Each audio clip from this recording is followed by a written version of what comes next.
आ गया है कि सच्चाई सामने आए। होटल की घड़ी ने 12:30 बजाए। अमिताभ अब और चुपचाप बैठ नहीं पाए। उन्होंने धीरे से अपनी छड़ी उठाई, झोला कंधे पर टांगा और रिसेप्शन की तरफ बढ़ गए। लॉबी में बैठे कई लोगों ने फिर से ताने कसे, देखो देखो बाबा अब मैनेजर से लड़ने जा रहे हैं। रिसेप्शन पे खड़ी सोनाली मेहता ने उन्हें आते देखा।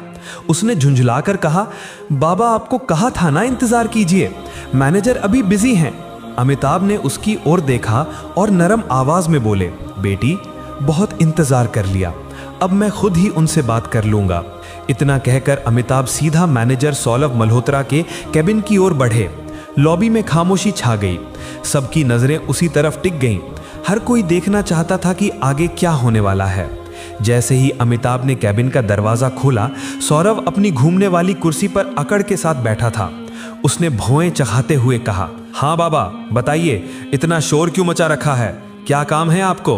अमिताभ ने धीरे से झोला खोला और उसके अंदर से एक लिफाफा निकाला। उसे आगे बढ़ाते हुए बोले, ये मेरी बुकिंग और होटल से जुड़ी कुछ डिटेल है, कृपया एक बार देख लीजिए। सौरभ ने हंसते हुए लिफाफा हाथ में लिया, लेकिन खोले बिना ही टेबल पर पटक दिया।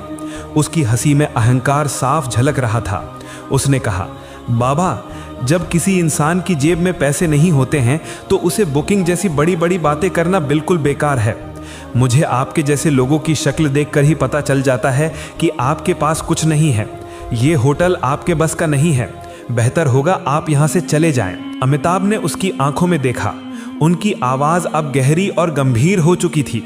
उन्होंने कहा, बेटा बिना देखे कैसे तय कर लिया?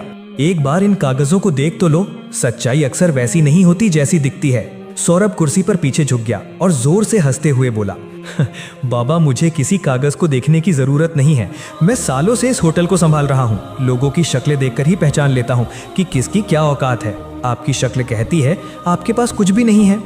ये सुनकर लॉबी में बैठे कुछ गेस्ट भी हंसने लगे। अमिताभ ने गहरी सांस ली, लिफाफा टेबल पर रखा और शांत स्वर में बोले, ठीक है, जब तुम्हें यकीन नहीं है तो मैं चला जाता हूँ, लेकिन याद रखना जो तुमने आज किया है उसका नतीजा तुम्हें भुगतना पड़ेगा। इतना कहकर उन्होंने दरवाजे की ओर कदम बढ़ाए। पीछे बैठे गेस्ट फुसफुसाए, वाह मैनेजर ने सही किया।